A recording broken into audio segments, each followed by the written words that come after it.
Welcome to the Integrated Schools Podcast. I'm Andrew White Dad from Denver. And I'm Val, a Black mom from North Carolina. And this is Managing an Increasingly Diverse and Unequal Education System with Dr. Erica Turner.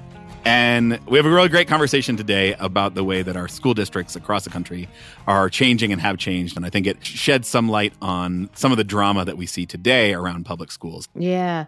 So I'm thinking specifically about that word managing. And okay, I will confess, I kind of think of Michael Scott, my favorite manager in the history of managers. Yep, that's what she said. Right. And so when I think about creating the integrated and just schools that we're looking for, I think management is one of those things that would be low on my list of skills we need or things that we need to talk about. Yeah, for sure. I think there's lots of skills that we have talked about in the past that I think are needed from, the care framework, what we need from teachers. We talk a lot about what we need from parents. We talk a lot about kind of national level policy and research. But this sort of manager position, the school board member, the district administrator, the superintendent, the people in that role is where our conversation today focuses. And it's something that I had not thought much about until coming across Dr. Turner's work. We haven't talked a lot about that middle layer. And so I hope that some district level folks or some school principals or something calls in and tells us some of the things that they're working on. And I can't separate a person's management style from their beliefs and values about this work generally, right? And so it would seem to me that if integration, racial justice were important to me as a human, that would show up in the way that I led my school or led my district. Yeah. And I guess that most people in those positions share those sorts of feelings about a deep concern for the well-being of students, a desire to work towards racial equity, and then find themselves in this sort of like managerial position. And I think what Dr. Turner's research really shows is that the things that are available to them, the ways that they are even able to operate in that space are somewhat limited and often end up pushing them to ignore race. I think some of the ways that those options get limited comes back to this neoliberal idea about school competition, and that if we can sort of inject more business practices into schools, that is inevitably going to lead to better schools. And I think we spent a long time as a country kind of trying that out. And Dr. Turner's research certainly shows that it didn't have the outcomes that we might have hoped. Often in these leadership positions, a popular book is From Good to Great, right? How do you take your school system from good to great? And that is definitely a business model. Yeah. We're dealing with young people, and we're dealing with humans, and we're dealing with nuance and complexity. Yeah. Are there some benefits to be gained from taking a more sort of systemic approach to thinking about school improvement and whatnot? I would imagine that there are some benefits to that. But I think what Dr. Turner's work points out is that, this move towards more and more business practices within the education space actually ends up creating the space for even more inequity. Yeah, let's dig in. All right, let's take a listen to our conversation with Dr. Erica Turner.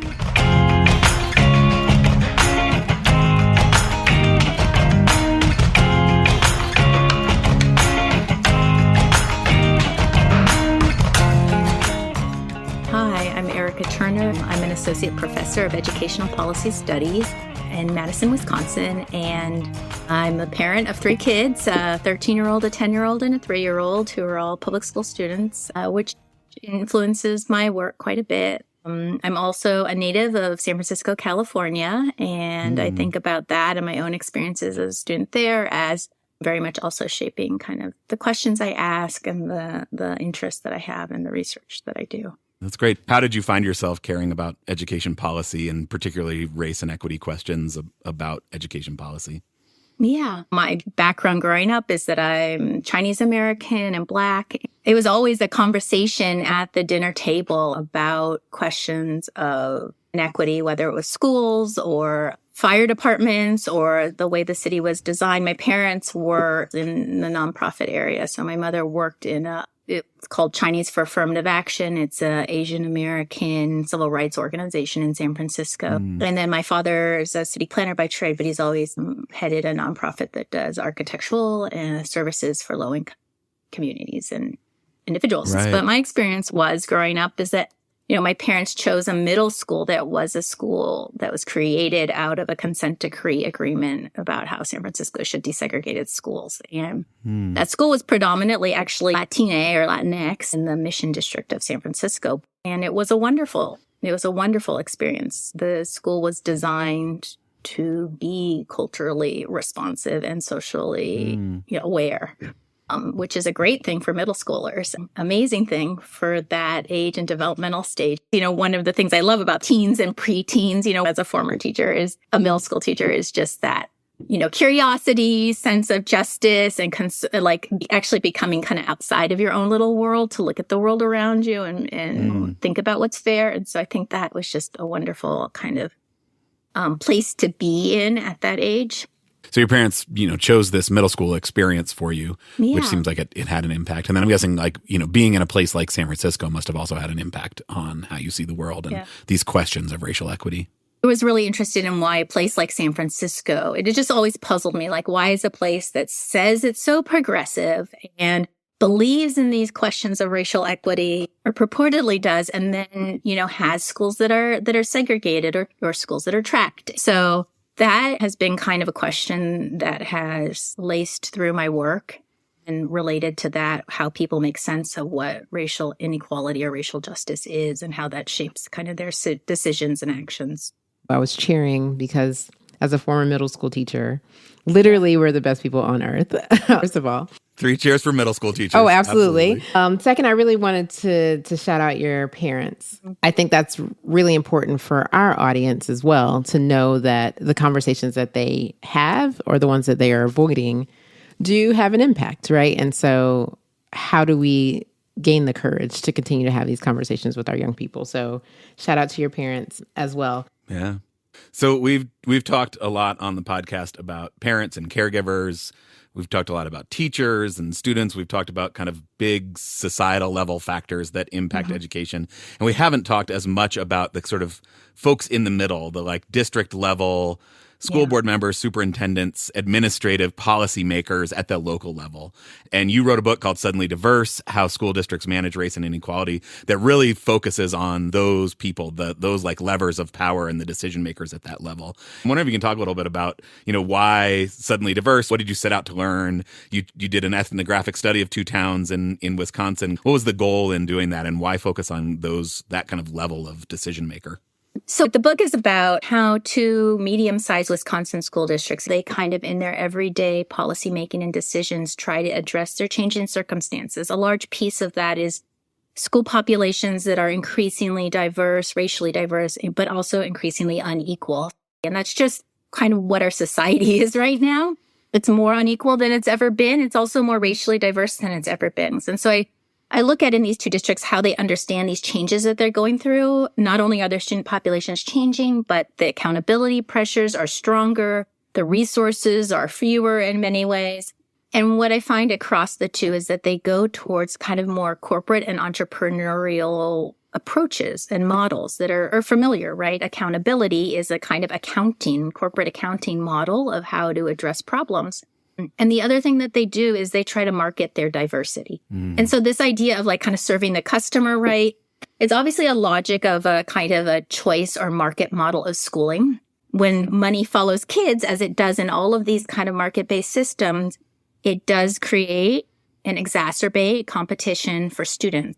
So we have these corporate approaches to dealing with changing student populations and increasing inequity. And it's really the district level leaders who are turning to these more corporate approaches, right? And I guess, from reading your book, it seems like actually part of the reason we probably haven't talked so much about these mid-level power players is somewhat intentional, that those people are viewed as kind of like bureaucrats doing a job, but that there's not as much sort of influence at that level. And I think you really kind of destroy that a little bit, talking about kind of the power that exists in that place. Yeah. I mean, I'd become interested in graduate school. I worked on a different project about folks in that area, and people talked a lot about organizational change and the organizational factors that were shaping decisions within school district offices. And there was a separate conversation about the politics of education and urban education, and people who looked at what was happening inside the school districts were not typically looking at kind of systemic inequality They were concerned about systemic inequality, but they were thinking about kind of norms and rules and resources somewhat separate from thinking about race. In the other kind of approach, people thinking about urban politics, it was always like big business and highly privileged parents. And they thought about race and also economics and how those mattered, but not really what was happening within the institutions themselves. So it sounds like conversations about race, racial inequality, to the extent they happen at all, are sort of like relegated to the folks who are thinking about urban politics, city council, the mayor, these kind of folks that are concerned about schools, but also economics and business interests and that sort of thing. And then you have these like mid-level school folks who are also a part of the government, right? But they're almost like ignoring race, right? And focusing on school resources, on norms, on rules, teacher pay, those kinds of things. And we're certainly in a time of a lot of sort of community level pushback to the way that education is happening. There's a lot of kind of negative sentiment about public schools in general. Do you think that that's related to this at all? So I think one thing that we know is that people generally actually like public schools and like their own public school, right? There's like decades of polling research which shows that. But when you ask them to grade public schools more generally, they're not as positive. So there's kind of a discourse out there that's a bit more negative in people's own experience. Right. You know, there's kind of a sense that like what you know best, you actually like. But there's obviously kind of at times an anti-public school discourse out there as well. Schools and teachers, and I think there's a kind of gendered element to this because teachers are predominantly women, and there's a sense of putting on schools like all the responsibilities for society. And we also kind of believe that because we believe like education is the way to pull yourself up by your bootstraps. And so education is how we solve many, many problems in the U.S. Poverty, right? Obesity epidemic will be saved by, classes in schools. So schools get a lot put on them during the pandemic and during kind of the racial reckoning. Schools became a focal point for that. And maybe they always are. And that became the moment, right? To see it. Those kind of bigger questions, which have become, we're just salient in society, have kind of become, localized within debates about education. And in schools, as much as I do critique them, have been some of the first of our social institutions to really expand thinkings and approaches to this. Right. They're, again, not perfect, but in some ways leading in the ways that they include and provide access and opportunity to people. From within the education field, we do a lot more critiquing, and rightly so, right? Like there's plenty of room for improvement. But as people are kind of asking, who are we as a nation, as a multiracial democracy, that I think has been a place where that's played out, those broader questions, and who's really in charge here and who should be, is getting played out in schools. Right. In education, especially, it's the closest piece of government to most people's lives, right? I love that. You could know a school board member. You can walk into your kid's school or walk up to it. You can know those people in a way that it's not as likely often that you'll know the mayor or a state policymaker or federal policymaker. And they have a lot of influence because of how education is organized and governed. I'm stuck on the idea, and it was an aha for me, yes, about school and school systems being like the closest form of government to just any individual. And it feels like, just certainly in this context right now that we're living in, it's the one in which people have really strong opinions about, feel like they should definitely get involved, even if they don't have students in the systems, right? Yeah. So can you talk a little bit about that idea and what you're seeing right now, the way communities, parents, caregivers are getting involved in this form of government that is so close and so impactful? Some schools really kind of responded in a way that I would want them to, and kind of saying, oh, maybe we need to recognize students' own gender identities. Certainly the racial reckoning made more educators more committed to bringing in new literature, to raising up issues that they hadn't done as much. And those aren't settled questions, though, within society. So people have pushed back on that. I think we can look at it as kind of regressive, but I actually look at it as that pushback as the result of having made some small progress in those areas. And there's another thing, which is just that there's been a kind of concerted effort to roll back the state, to have public institutions privatized, and schools and libraries. Those have been some of the places, though, that still exist as kind of part of our public square. So they're contested, I think, in that way, to kind of like, why do we need public schools? This kind of thing can generate folks wanting to send their children to or support private or voucher or tax credits, different ways in which the kind of public decisions and public decision makers are subverted, and some of those more equity-oriented tendencies, are undermined, basically. There's like this somewhat hopeful version in the story you're telling, which is that like it's to be expected that we are having conflict around schools because they are the institution of government that is the most close to us. It's like a little microcosm of the country. And so as the country continues to grapple with these bigger questions, the fact that we are grappling with them, the fact that we are having a racial reckoning in our public schools is going to generate this sort of pushback. The vision that we are using schools as a place to start to work out these differences that we have on kind of society-wide level. It's hopeful in that we are now trying to grapple with it. We can worry about whether, the more hopeful side is winning or not, but there is something hopeful in that story, I think. Yeah, I mean, it's an important point to me about the book is when you think about that Rockwell painting of Ruby Bridges. So Ruby Bridges is, I think she's 6 years old. She's in this white pinafore dress, and she is single-handedly desegregating a school in New Orleans, or the school system. She's surrounded by National Guardsmen who are armed. We can think of that, and I think we often do think of that just by the fact that it's a Norman Rockwell painting as a moment of national lore. And I think people look at it fondly, right? Like the bravery of this young girl makes us feel good about who we are as a country. But you can look at that picture exactly the opposite way, right? Outside the frame of that photo, there are parents standing on the sidelines screaming at her, right? Those guards are armed for a reason. And that's a traumatizing experience for her. And when she went in the school, it wasn't any better. So that's a way of saying that's what the schools are in a system. They were built, they were designed to be segregated. And it's only been a struggle that we are where we are now. So you can look at it as like there's hope, right? Like there's change. But I think what I'm trying to bring out is it is a side of conflict. And when local school makers hold on to this idea of education as it can be the great equalizer, it can be a space where people come to better understand each other, society, right? It can really be an engine. Part of the story of integration is educational integration can provide greater opportunities, right? But I think the flip side is it's also an institution that greatly reproduces the inequalities that exist in our society. It's a product of the society, and it's not immune from those things. So here you have Ruby Bridges, right? Here's a place where education was desegregated sooner than many other public institutions, but it wasn't without a fight. And inside the school, the experience was still really problematic, right? Nothing changed about the curriculum. The Black teachers were fired en masse. And this is just what happens all the time, right? And I guess it's in the context of this sort of, site of conflict that these kind of school district decision makers are making their decisions, right? And the book sort of gets into the challenges that they run up against. Can you talk about that? So I think a lot of times what happens is school district decision makers, they see like, okay, here's an issue. Just at a very basic level, we need more bilingual books to make reading accessible to our multilingual student population. Let's go buy some of these books. Let's also find books that appeal to and represent the backgrounds of our increasingly diverse student population.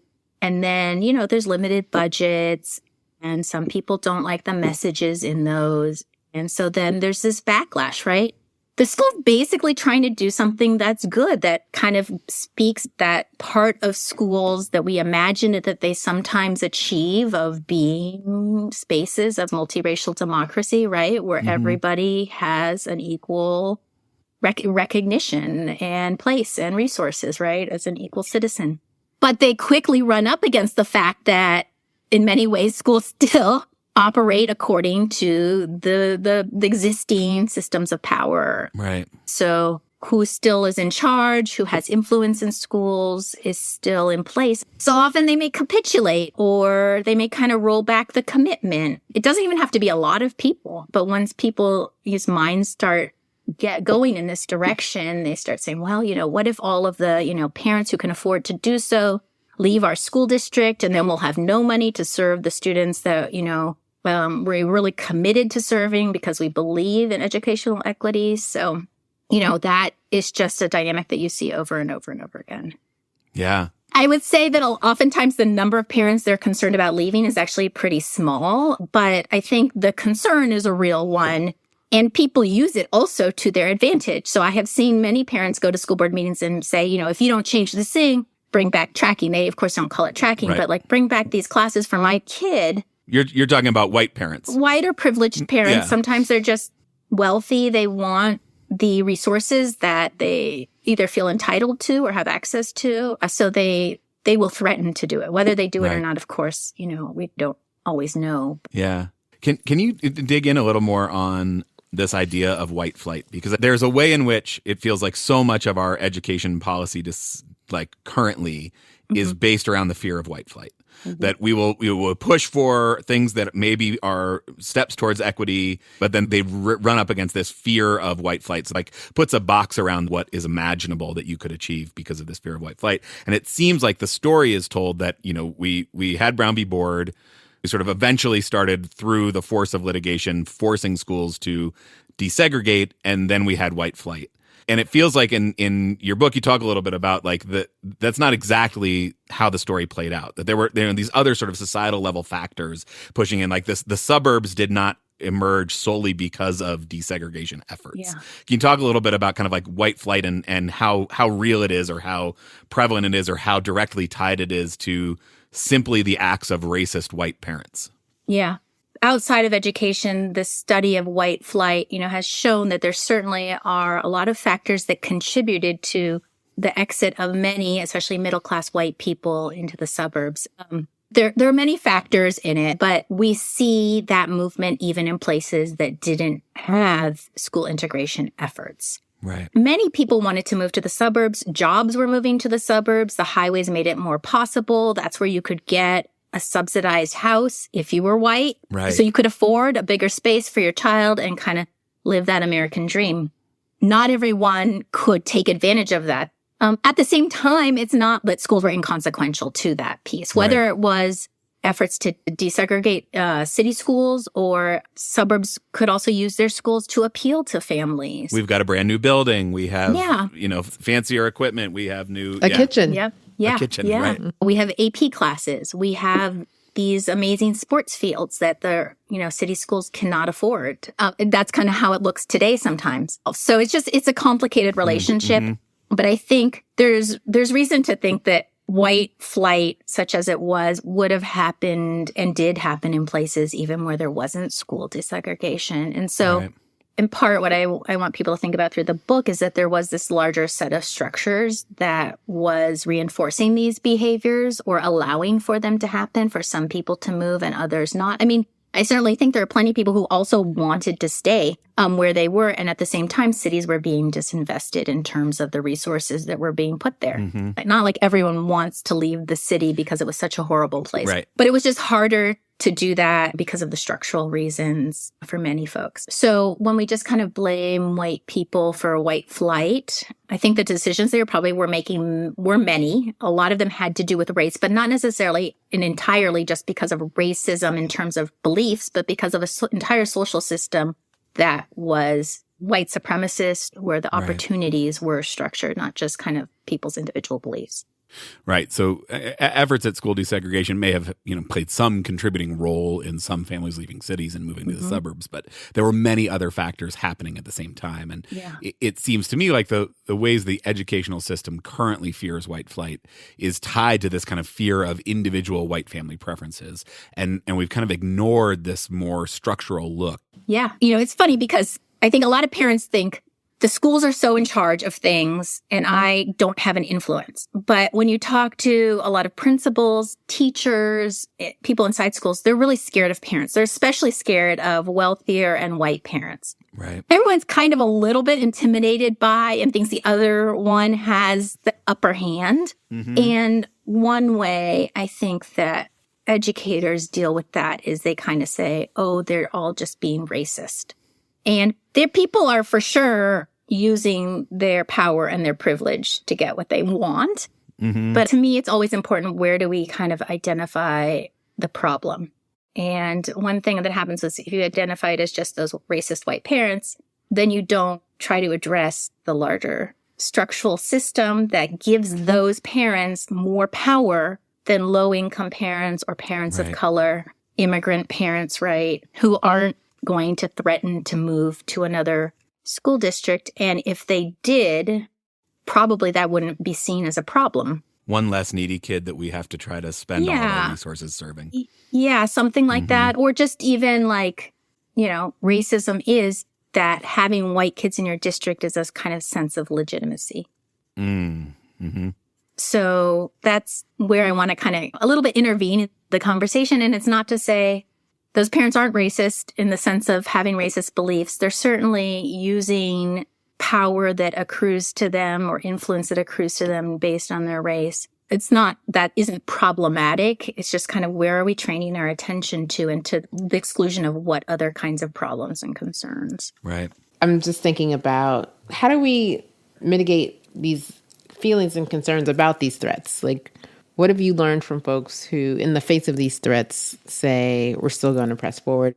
So for these two, urban districts that I looked at, kind of how they understood it, because they were using a white flight framework of what was happening, is they needed to market the diversity of their schools to these families.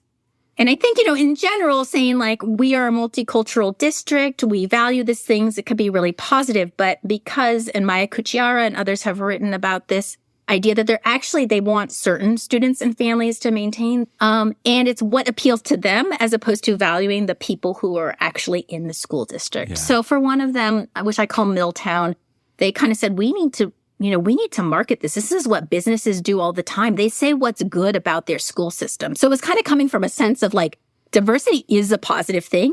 But then if you ask them what were those things they wanted to market, it was the things that they thought would appeal to these other kinds of families. And so the message then they were sending was like, you can learn Chinese, you can take Italian. Well, there aren't really a sizable population of Chinese students in that community. That wasn't the sell. Yeah. It wasn't like you should learn this language so that you can be more in community with the people who are already here. It was what's going to look good on your resume, what's going to help you get into a better college, what's going to help your white kid stand out from the other white kids. Right. So, and there's ways that these ideas kind of mix together, right? So they kind of were like, yes, it's wonderful when children can get together, they can understand each other's cultures, and then also like, let's promote this Italian class, right? And there's an example of both the kind of what I call like colorblind managerialism, or I might say race evasive managerialism now, because colorblindness is ableist language, but it was this kind of managerial approach to the problem. Like, let's, attract these customers, let's serve them what they want, and let's market our school system around diversity. I think there's like a good kind of core idea in there that like we want to increase understanding, we want to value who's here, that our schools should reflect that, but a surface way. I just want to go back to race evasive managerialism. We have been struggling on the podcast to find ways to avoid the kind of ableist language of colorblind, while not avoiding talking about it, because it is such a prevalent kind of mindset that is so problematic. Race evasive, I love. Thank you for that. We're taking that and running with it for sure. That's very helpful. Can you unpack that kind of race evasive managerialism? Because I think it's so powerful, and the first time I read it in the book, it sort of went right over my head. So what is this kind of idea of managerialism and a version of it that is ignoring race? Yeah, I mean, I think, it wasn't just in these two school districts, but more broadly. Well, we hold education in high regard. We also hold business in very high regard. And there's a sense that schools have been modeled after business at various points in time. So certainly kind of the progressive era, the notion of a factory model for schooling, right? Well, now I'm arguing in many ways that schooling is being modeled off of a corporate or entrepreneurial version of business. And the idea is that business does things right. And schools as public institutions don't. But if we made schools look more like businesses, they would be more efficient and they produce better results, right? And so, accountability is an example of that, right? Let's just set our goals, make them really clear, measure our progress, and then assess, have some consequences if we don't do that, right? So that's a business approach. That's a kind of accounting approach. you could do at Morgan Stanley, right? The problem with that is without kind of any attention to race, you don't have an equal starting point, right? Like the fact is that already the landscape is unequitable. No, not everyone has a chance to make that target that you've set or the resources to do so. And the target you've set may also be an inequitable one, right? Who gets to choose what that target is. And you're just setting up that system and you're not touching anything else, right? So they'll say like, our students, of color, our English language learners are not doing as well. Let's look at the data. And as a school board, it's like, let's have all the principals come in and give us a report, how they're doing, what their progress is, what are they trying. So, I often tell the story of in Milltown, I went to the school board meeting and they had decided they were going to bring every principal in. And they started with the principals of the schools that were the highest poverty schools. It was done in a kind of a way that was like, let's support the principals at these schools. They're really important and we need to be paying attention to this. So the principals would create these reports and the school board is like, you have the highest poverty school, this is really challenging. So here they were like pointing to these problems of poverty as being really intense. You have students whose first language isn't English, but they're being tested in English. And then like, so what are you doing, and how can we support you? They had identified all these problems and their solution was totally detached from that. Like, we'll just keep looking at the data. And it was like, for me as an observer, I'm like the only person sitting in the school board meeting that day. It was just really like, what just happened? It's so boilerplate to do what they just did. And it's not like I'm against looking at data. I'm a researcher. That's kind of what I believe in. Right. But the school board members felt really good about this. Like they're doing something, they're supporting the school. The school felt good that they were doing something. So that's kind of the race evasive managerialism. You're doing these things and a lot of the structures are remaining in place. And doing those things is inequitable because those structures are remaining in place, right? Kids are still in poverty. They're moving still. They don't have housing security. You're testing in a language they don't speak, right? So what that race evasive managerialism does, it allows educators to negotiate that tension. Right. That we are working towards equity, which is, you're not doing this job really for the money, right? Right. And so they do believe in that in a way, right? But at the same time, this race evasive managerialism, I argue, allows them to feel like they're doing something without really confronting those structural and political challenges that they face. Right, you wrote the data use seemed to play a crucial underlying function of demonstrating the efforts and the legitimacy of district leaders rather than providing a real solution to inequity. You bring a lot of love to everybody who you talk about in the book. It feels like you're not bashing people and also pointing out the ways in which, because I think these are structural issues. This is not a bunch of sort of malevolent actors at the district level saying, haha, we're going to fool everybody into thinking that we are actually trying to fight inequity and doing it, but really the structure are set up to say, well, here are the things that are available to you. You can look at the data and then you can come back in 3 months and look at the data again. You can come back in 3 months and look at the data again. And maybe you'll see some trend lines. But what's needed is more transformative changes. So I'm over here making lots of faces because literally conversation last night, my husband's a teacher. And the theme for the year is excellence without exception, something very corporate sounding. And they are focusing on looking at the data. And so everything you're saying right now, I'm like, it's the same. And I was like, well, what are you looking for? I was just like, what do people do then outside of looking at the data? Like, what are you doing? He's like, that wasn't clear from the principal. But there's an emphasis on looking at the data and I guess making magic happen in that way. Yeah. Well, I think there's a really big question. I've watched many of these kind of let's look at the data things, and sometimes it can help you pinpoint where there's an issue.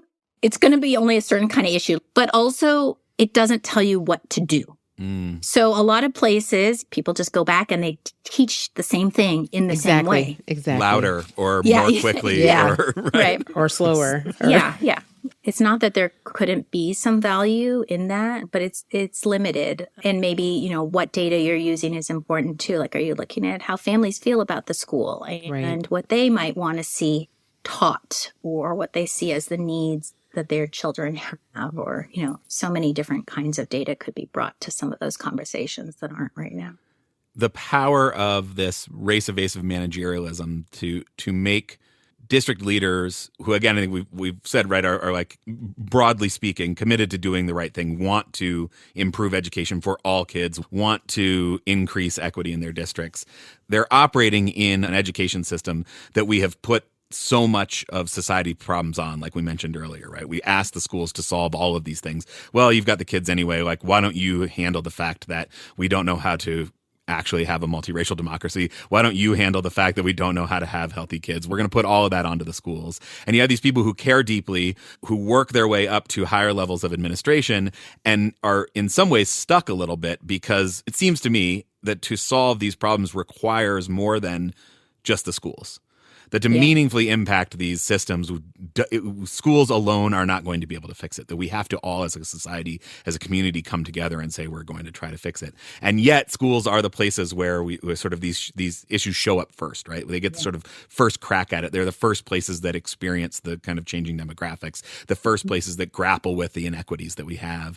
And so like, what do we do? I mean, the conclusion of your book is how do we live the reality well? So we have this reality, right, that we are having increasingly unequal and racially diverse society. Schools are kind of the focal point of this right now. So how do we live that reality well? Yeah. I mean, a great question. And it's hard because basically I'm saying this is a structural problem. And, people always want to know, reasonably so, like, what can individuals do about it? Mm-hmm. And so, I mean, my big probably take home is we need to really be thinking and trying to act more on the structural pieces of things. And that is something that takes kind of people power rather than just an individual parent going and complaining to the school board or writing to Congress. And some of those things might be part of it, but that it really has to be, groups of people acting together. And we already actually see some of those things, like since the time I've written the book, right? Social movements are very vibrant right now. Black Lives Matter, the movement for Black Lives, is the largest social movement we've had in the history of the United States. But there's also been other ones, and many of those are oriented towards how do we make this a more just and inclusive society. Yeah. So kind of join a social movement sounds like maybe not so tangible, but social movements happen, from people organizing, right? Talking to your neighbor, having a conversation about how can we work with that other neighbor, to do the next piece of things. So coffee conversations, book clubs it just can't stay at that point, right? It has to keep building. Mm-hmm. No, it seems like integrated schools, we're trying to build a little movement here. I mean, I think the other thing that feels powerful from the book is being able to recognize it, because I think there is such power in the appeal of this race-evasive managerialism and the appeal of feeling like you are doing something, feeling like we are making progress. There's such appeal in sort of feeling that. And so I think that the more we can look honestly at the ways in which that is actually just keeping the status quo, is, the ways in which we are limiting the view of what's possible to anything that won't piss off the white parents.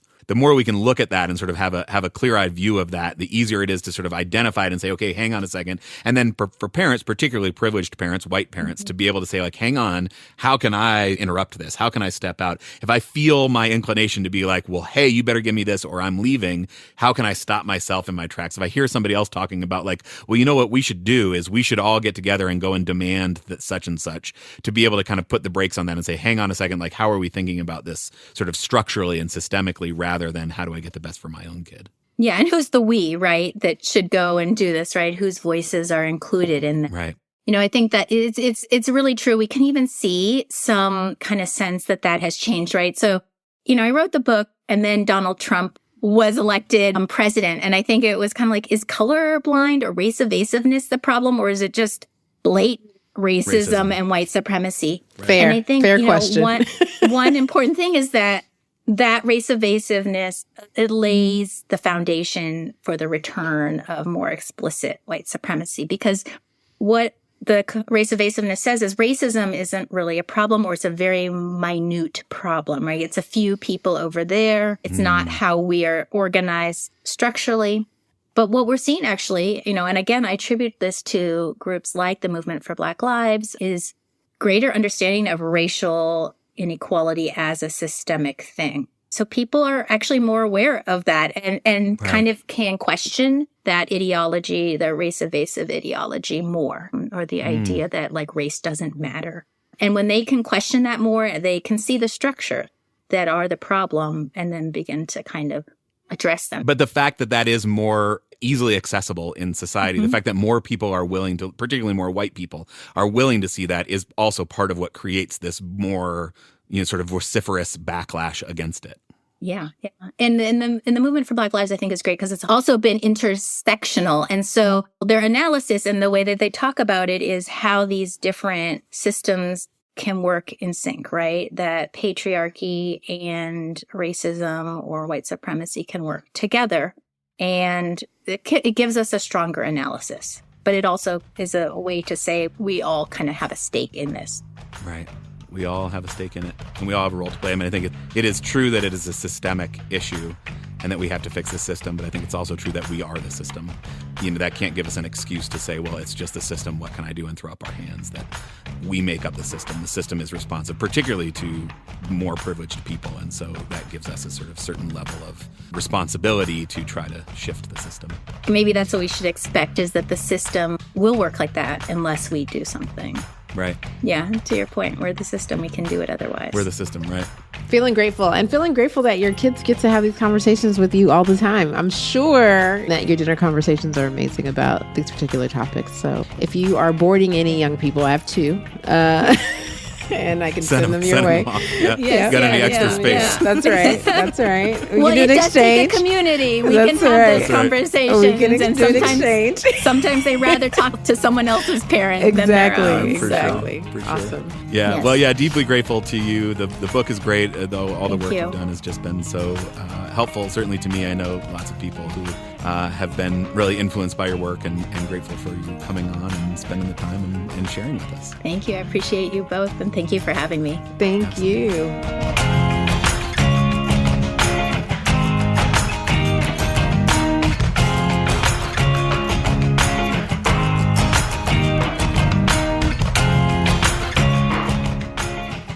So, Val, what did you think? I have a lot of questions, and I always appreciate is when our guests, just make me dig into like my own assumptions or push me to think about things that I hadn't really thought about. Before I get into that, I do want to shout out her parents again for being models of developing a critical consciousness in your young person, and then what it means to live out your values and to engage in the conversation with them as young people. And the impact that has down the road. That's what I'm saying, clearly, right? So much of the brilliance that she brings stems from that. And we've seen that on so many episodes now. It's why I so enjoy the kind of what brought you here questions, is because we often uncover some parent who was having some important conversations with a kid when they were little. You know what? Now that we're talking, I think I'm going to assign listening to these podcasts as a chore. Isn't that a great idea? That's how you do it. When we go on our family vacation, your kids are going to hate me. That's it. That's what we're doing. But one thing that gave me pause is the idea that education is responsible for solving all of our problems. Yeah. And you and I talk about the opportunity that an integrated school, when done well, has for not only healing some pain that our country has experienced, but also helping to create the world that we want. Mm-hmm. And just that thought made me wonder if I am expecting too much of our schools, especially when the adults who are leading them may have not had that experience, may not have the ability to help foster this idea. Am I asking too much of schools? And that's like a big deal. We're on the podcast to push these ideas, right? Yeah. Like our theory is that this is going to work and this is the best way it can work. And I still believe that. Yeah. I don't see another public square where we can do it in a way that's safe, that feels educational, that feels like we're still open enough in our spirits as young people to get to know. Like, I just don't see it happening anywhere else. And yet it's a big ask because it comes with the other things that young people are dealing with. I mean, in some ways, I come back to this kind of like timeline question that I often think about, which is we often talk about this as generational work, that what we are doing is like setting up the next generation to be a little better, and then the generation after that to be better, and the generation after that to be better. And that's like a slow process, and there's immediate trauma that needs to be addressed. So there's some tension in that. to create the conditions for a school to really play the role that I think we both imagine is possible does require other things besides just the school. Requires a community coming together and really investing in a school. Schools alone can't solve gun violence. Schools alone can't solve poverty. I think education is a potential way out of poverty eventually, but schools cannot solve the fact that we have such wide disparities in income in this country, and yet we ask them to every day. Schools can't solve for the fact that we have housing instability, that, a school pours into a kid and then 2 weeks later they move somewhere else because they can't stay in their current living situation. I think there are lots of ways in which we ask schools to do too much. Yeah. And that idea connects to something that she also said around schools being like the closest form of government that many people experience, right? And what are the expectations of the government to help solve these problems? Yeah. I am one that believes I appreciate a government that helps keep the roads paved and the fire trucks around when we need them, and helps educate our young people, because we're all impacted by our young people and the skills that they have and the education that they have for the future of the country, right? Like that all feels like an important government function, and people might have different relationships with that. I mean, to me, that highlights the potential, at least, of schools. Yeah. Because those are questions that we grapple with as a country, right? What is the appropriate size of the government? How much role should a government play? What are the problems that we need the government to solve because they are too massive for individuals to solve on an individual scale? And that is a huge source of tension in our politics. And so for that to show up in schools is not surprising. And so I think, again, this idea that schools are this closest form of government, it's a place where we can start to try to work out those questions, where we can start to have those conversations and say, like, well, what is, how much should we be putting on the school? How much should we be asking of the school? And I think, like, even if you just believe that schools are there to teach, you can't learn if you're hungry. You can't learn if you don't feel safe. And so the school by default has to end up trying to solve for some of those. To get to its ultimate purpose. Right. Which is the kids learning. This takes me to another point in the conversation. And I know you appreciated it as well. The Ruby Bridges example that she gave. Yeah. And specifically, the way in which government showed up in that instance was the armed guards helping her go to school. I thought it was so powerful, this idea of kind of, pulling back the frame from the Norman Rockwell painting.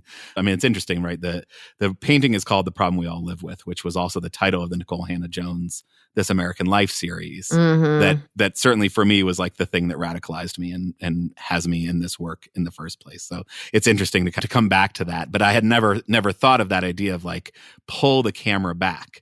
You see this sort of powerful, inspiring image of Ruby Bridges with the help of the government desegregating a school. But if you pull the camera back, you would see all of these white parents shouting at her, spitting, throwing bottles. Like, the role of the government in that situation was to get her in the building. It was like, what's the thing that we can do that technically achieves this goal of quote unquote desegregation, is we can march her into the building with armed guards. But the heart shift work, the role of changing the hearts and minds of those white people who are shouting at her, was sort of outside of the scope of what the government can do.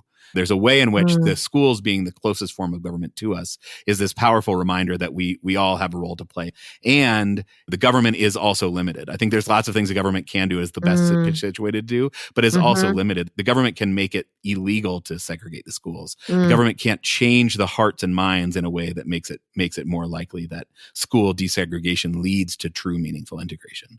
I just want the listeners to know that I just entered a place of reflection, again, thinking about Ruby Bridges, and both of us have had 6-year-olds, and I cannot imagine sending my child into that situation, but knowing like it had to be somebody's child. Right. So that we could be where we are. Like I cannot even fathom like the anguish. The fear. Yeah. Talk about muscular hope. Oh my gosh. That's a lot. That's a lot. And you and I know the government, like these employees are still just regular people who get a chance to decide how they want to enact the policies, what policies feel important, who they will listen to, who they won't Yeah. listen to, Yeah. who they're privileging, right? And so while we talk very broadly about government action or inaction, a lot of times it's 2 or 3 gatekeepers at most. At most. Yeah, and I mean, yeah, for sure they get to decide who they listen to and who they don't. And there's so much inertia, there's so much culture and expectation built in that Mhm. they are also floating in this specific example, like the stream of the fear of white flight.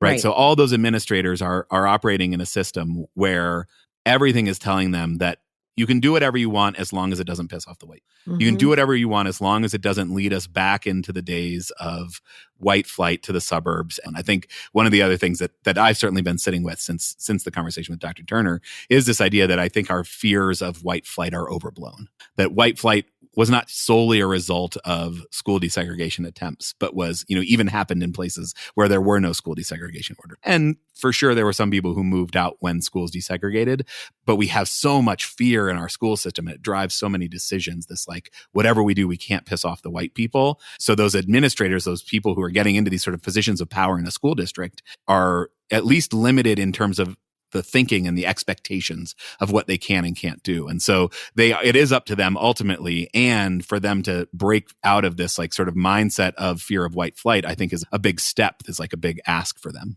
Yes.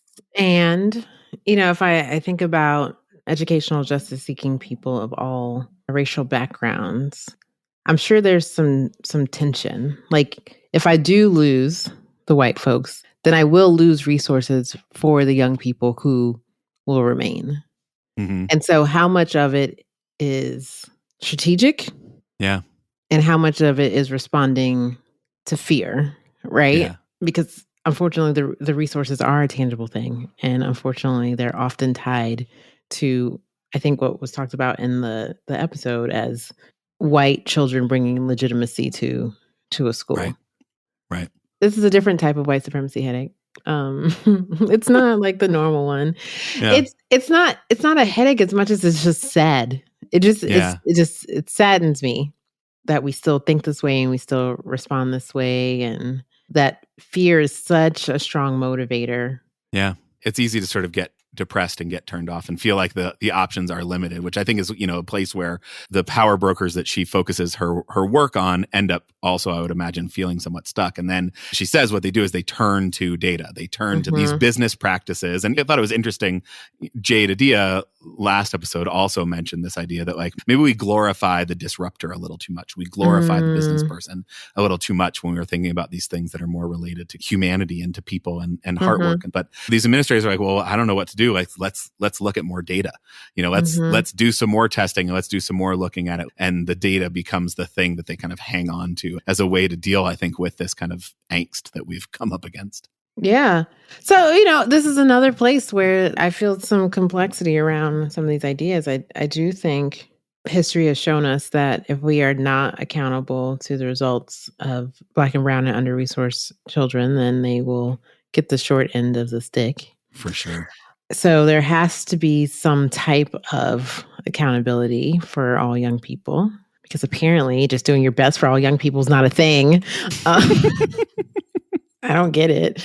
But also I'm curious for you as a parent, what data would be important to you to know about your kid? And do you feel like schools are doing a good job of monitoring that data? Yeah, it's interesting. This is probably like 8 episodes of conversation about this. But, sort of broadly, I think there's 2 questions there, right? One is like, what do I want to know to have a sense of like how my kid is doing? Yeah. And then there's like the way that data gets weaponized in school choice marketplaces, the kind of competition amongst schools. And so I think that the information that we provide ends up taking this kind of outsized significance when it becomes used for that kind of like school competition thing. So setting the school competition piece aside, the things that are like interesting to me, I want to know, is my kid reading in 3rd grade?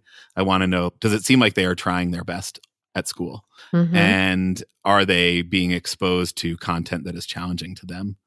Those things feel a little bit squishy. I'm sure you could sort of gather data that would reflect those things, but they feel much squishier than what are your statewide testing scores. I don't care about that.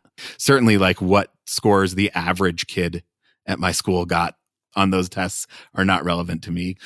So I think there's ways in which the data that we do have is like relatively easy to digest and easy to share, but not super useful to me in terms of thinking about what do I want for my kids. I agree. And the older my kids get, the more I'm like, okay, will they be okay at the next level? But that certainly isn't measured by a standardized test for me. Yeah. The other piece that I sit with is just like the stakes are so much lower for my kids.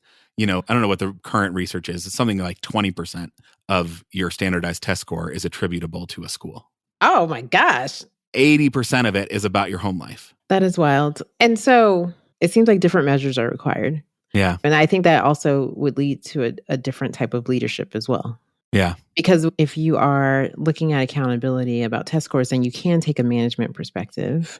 Right. You can say, work harder, move this lever, turn this lever off. But if we're looking at different measures that parents say, like, here's what's really important to my young person and to me and my family, then maybe that'll drive some of the change that we're looking for. Right. Because the managerial approach hasn't worked. Right. Like we've been trying it and it hasn't actually. I mean, we've moved the needle a little bit. Yeah. There's been some improvement and there's certainly pockets where people are doing incredible work. And this is not to say that, like every school administrator is failing kids. I don't think that's true at all. There are definitely places where this is happening, but like systemically, when we think about, broadly the education system, we have tried this approach of managerialism. And I think the fact that we have ignored race in it, we've done this like race evasive managerialism that Dr. Turner talks about is part of why we haven't actually moved the needle. Because if you're not actually taking into account people's full humanity, if you're not taking into account all the things that they are trying to bring with them into a school setting, then you're not going to be able to reach them. You're not going to be able to actually move the needle. Yeah. One thing I appreciated from Dr. Turner was I did feel like there was hope always. Yeah. I think that there's a path and that being a part of movements, because we recognize that is the way we get the change that we're looking for. And that we have to step away from just our individual contributions only, right? We can write, I can write a good email. I can, and I can push for change. But when I am in community with other people, especially ones across difference, and we're all pushing for that change, then I think the likelihood of the change happening feels more real. Yeah, that's when we start to actually shift the system, right? Yeah, I mean, I also took some sort of hope from that idea. Like we are the system. The system needs to be changed, but we are the system and we can change it. But we don't change it by focusing on getting the right thing for just our kids. We change it by linking arms, by coming together and say, what things are important to you? Here's what's important to me. Let's like work together to change the system rather than create this carve out for my own kid. Let's like change the system so that it better serves all kids. And that does feel hopeful. And I think that goes to our theme this year of like perseverance, right? Just the power of being able to join up with folks. As a lone person, it's hard to get that systemic change that you're looking for. Yeah. So listeners, how are you thinking about these systemic changes? How do you show up for systemic changes? How do you think about advocating for all kids and linking arms with other people and trying to actually change the system because it is the system that needs to change? We want to hear about it. Send us a voice memo. Please. Speakpipe.com/integrated schools, SPEAKPIPE.com, speakpipe.com/integrated schools, and let us know what you're thinking. We'd love to hear from you. Absolutely. And please listen to this episode and share it and engage in conversation with others. As you know, we are constantly grappling with these big ideas, question your own assumptions, and really dig into what you believe and what's worth fighting for. Absolutely. And if you enjoyed the episode or any of our other episodes, head on over to Patreon and throw us a few bucks every month. We'd be grateful for the support. Patreon.com/integrated schools. It is how this podcast stays alive. We are very grateful for those of you who have been there. We've got a happy hour coming up soon. We would love to see you there. So come and join us. Happy hour is virtual and it's usually at lunchtime. So come join us. Come join us. It's always a good time. Well, Val, once again, a great conversation made me think in new ways. And as always, I'm grateful to be in this with you as I try to know better and do better. Until next time.